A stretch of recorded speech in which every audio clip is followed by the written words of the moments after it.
Sadibou Sow, militant du Parti africain de l'indépendance depuis 62, le 2 janvier 62 précisément. J'ai assisté ma carte le 2 janvier 62. Bon, Sadibou Sow, c'est un ouvrier qui a milité très tôt au PAI, qui a milité depuis 1962. Je n'ai jamais cessé de militer. J'ai été en prison, on m'a emprisonné au temps de Senghor. J'ai fait toutes les prisons de Dakar, 100 mètres, camp pénal, Fort B. Pourquoi? À cause de mon opinion politique. On luttait pour l'indépendance de l'Afrique. Moo taxoon ñu doon xeex. On luttait pour l'indépendance de l'Afrique, pour libérer l'Afrique. Pas seulement, on ne luttait pas pour libérer le Sénégal ou Mali, mais on luttait pour libérer l'Afrique dans sa totalité, plus maintenant l'unifier, ensuite pour le développer. Parce que tant que ces trois critères-là ne sont pas réunis, l'Afrique n'ira nulle part. Et en ce temps, on interdisait le PAI le PAI en tant que parti. Le PAI est né le 15 septembre 1957 à Thiès. Mais moi, j'ai milité le 2 janvier 1962. Nous, en ce moment-là, on se battait. Hein? Vous étiez dans l'illégalité? Voilà, on était dans l'illégalité, c'est-à-dire on avait dissous le parti. On était dans la clandestinité. On se battait parce qu'en ce moment-là, nous étions le seul parti pratiquement à l'opposition. Il n'y avait pas un autre. Parce qu'en ce moment, il y avait un parti unique, l'IPS de l'époque de Senghor. Nous fi nekkoon nekk parti unique nekk buur nekk bumi.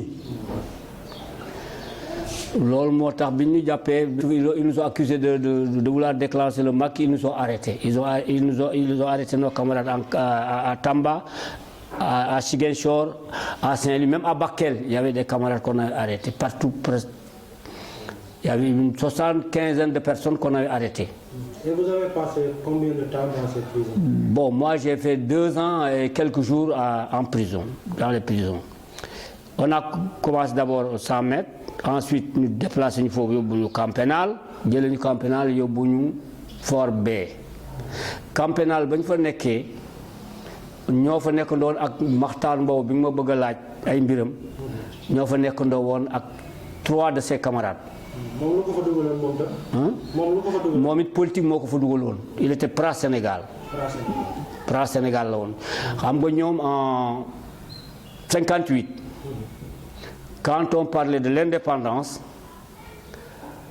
quand Senghor et Mamadou Dia ils sont revenus de Cotonou, ils avaient pris l'engagement là-bas de prendre l'indépendance immédiate. Mais quand ils sont revenus, ils ont trouvé que les 4 communes du Sénégal, ñoo doon Sénégal, c'est les 4 communes ñoo doon Sénégal booba. 4 communes ñoo doon Sénégal.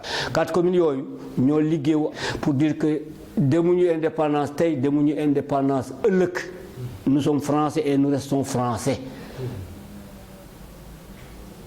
Def naa am na benn texte bu ma la ci mos a woon boo xam ne xam nga lu mu demee donc loolu moo indi woon mbir moom moo tax ñoom Amadou Mahtar Mbow scissionné ñoom bàyyi PDS BDS kii kon IPS bàyyi IPS créé la section de Ablaye Ly.